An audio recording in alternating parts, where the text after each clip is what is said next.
GKFX Prime presents the Market Analysis Webinar. Hello everybody, welcome to another edition of this weekly webinar where we're going to cover technical analysis of the major financial markets. That includes currencies, commodities, indices and cryptocurrencies. Specifically, we're going to cover these charts that you can see on the screen right here, which is the euro dollar, dollar yen, pound dollar, Aussie dollar, gold, Bitcoin, WTI crude oil and the S&P 500. If there's any other markets you'd like us to cover, please drop a comment in the video and we'll happily get to it next time. And if there are any particular techniques or something, a setup in the market, anything along those lines, please again drop a comment and it would be great to have that discussion. Otherwise, if you're just enjoying the video, please click that like button, it really helps. So let's have a look at the euro dollar currency pair to start off. And if you remember last week we were talking about the possibility of a double top here and we were just looking for a move below 117 as confirmation. Well, we never got the move below 117. As you can see, the price came down. This was potentially the double top formation here, but we never got that sell signal with the move below 117.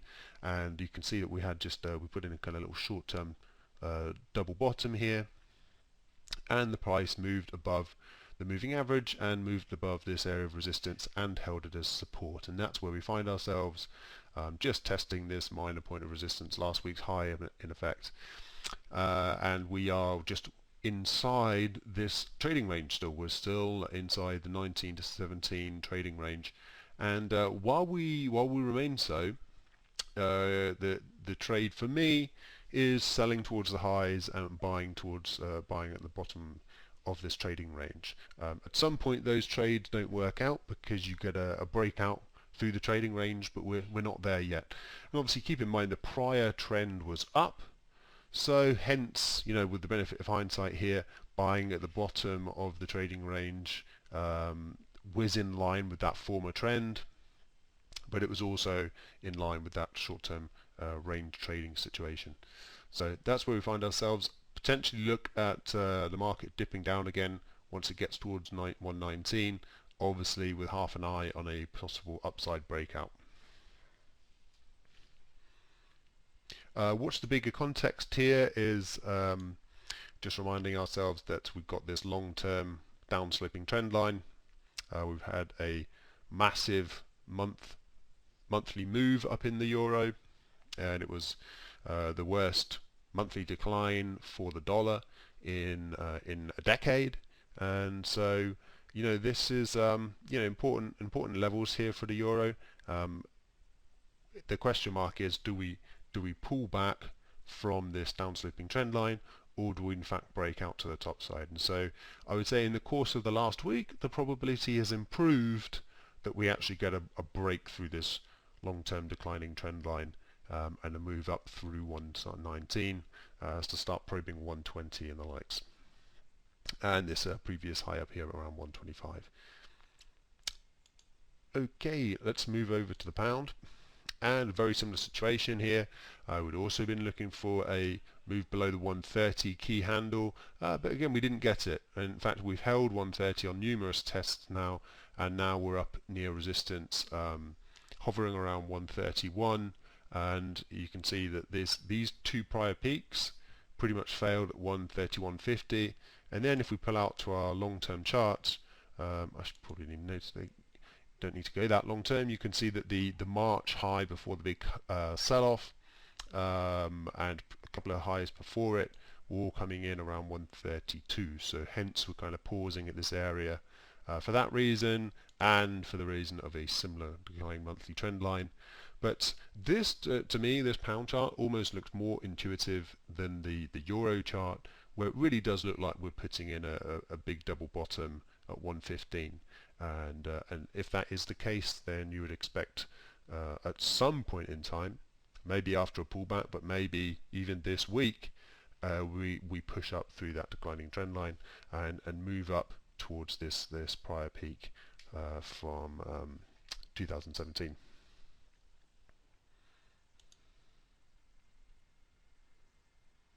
So that similar state of play, if we just jump down to remind ourselves in terms of the pound and the euro, they're both in range trading scenarios.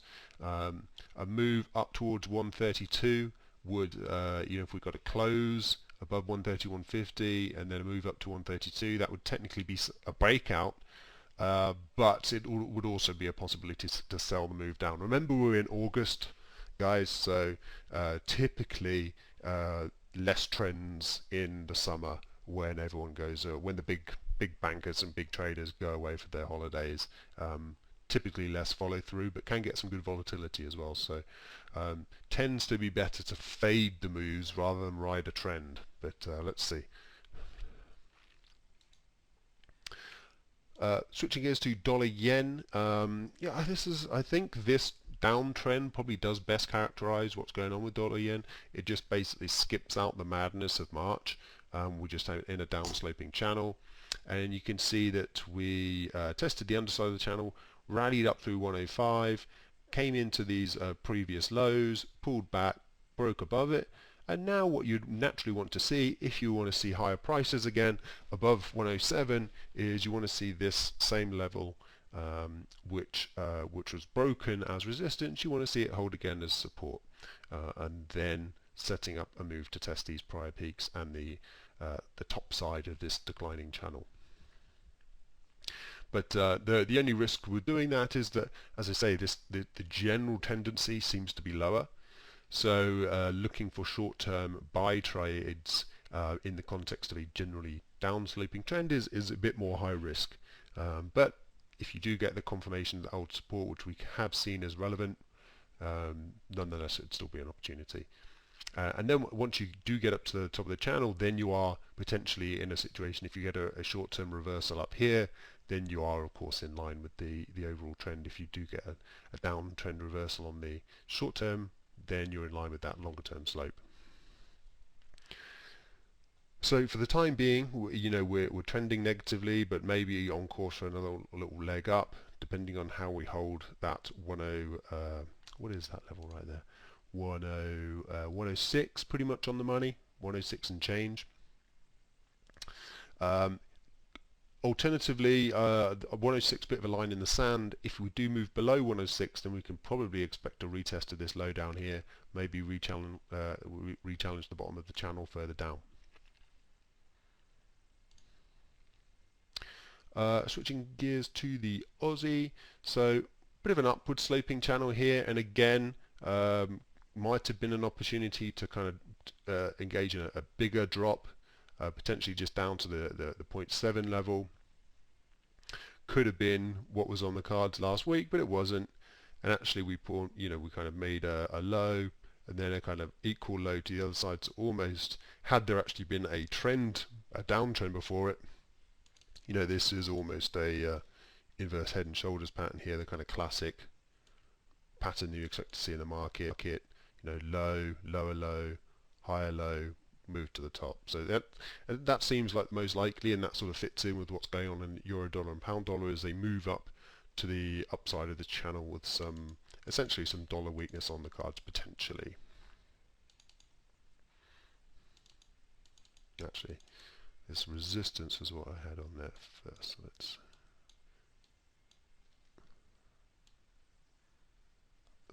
there we go. So let's have a look at gold. So obviously some wild trading been going on in gold. Here just reminding ourselves that we had this trend line on last week, I think. But anyway, that was where we ended up, maybe we didn't, but that was where we ended up holding the big sell-off, was at this trend line, and the big number involved was the 1900, which both of them combined acted as support. And so now I'm looking at a fib of that big drop, and you can see that actually we've basically got as far as pulling back 50% of that decline. And so what you can also see is that resistance level here dropped back, it held, the price moved above, price dropped back, so it looks actually strong through this level here, which is about 1940. And so even though we've had this big move lower and we've hit the 50% barrier, it does sort of look to me like it wants to move up, pull back, and move up one more time. And if that is the case, I suspect this might be the target on the upside if we do get that one next leg up. Might be these old highs through here, which were blocking the price before that really big explosive move up. And it's also the 61.8% retracement. So something in there potentially could be where the price ends up. And from there, 61.8 actually does tend to work in gold quite a lot. So let's see if that maybe is the top and we get another big drive lower from there. But what I would say at the moment is that these moves through here don't come across to me as like a tidal wave of selling that's rejoining this selling here. It looks like people probably looking for slightly higher prices if they are going to sell down gold, and quite possibly this was just a one-off, burst of activity, and actually the uptrend resumes. For me, I'll judge if we're back on track with the uptrend if we get the price back beyond the 61.8% retracement.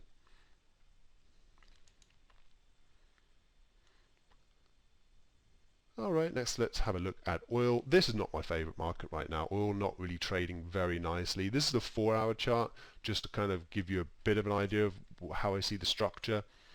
You can see that I've just connected two lows here, so this is not really a particularly legit trend line, if you like, but I think all it's doing is serving to remind me in all this choppy action that the general tendency in the price has been higher. It's a sort of a messy rising wedge, you could say, and then again, if I zoom in a bit, you can kind of see that what's been happening. After that last low there, we probed below the 40 level, but quickly got back above it a few hours later, consolidated, broke out, pulled back to the old level, broke out to this kind of channel wedge high up here, then pulled back a bit more dramatically, but ended up testing the old high again. But on the last few occasions, we've not been able to take out that previous high, rallied up, and again we're not. If you consider this the high, we rallied up, but we failed at the high, and now we're kind of coming back towards the low again. So this had been a bit of bullish action, but it seems to me like it's losing momentum. Maybe we're just going to drift back down to this rising trend line, or somewhere a bit lower down again in the trend. And at some point, I feel like this uptrend is going to roll over. And I think I was saying the same thing last week, but it just hasn't materialized yet. It's a bit of a slow-moving market at the moment in oil. So to me, not a whole lot of opportunity. Just a general idea that probably we're losing momentum and the price is going to kind of drift down. But given that the overall trend is up and there's no real, it's a bit messy, I don't have a specific level as such to play it. Maybe just looking at the same level again.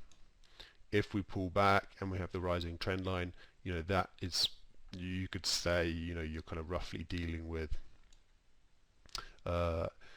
that was the 50 level, and then a bit further down, that's your 61.8. That's your kind of golden zone potentially for picking up oil again after its correction.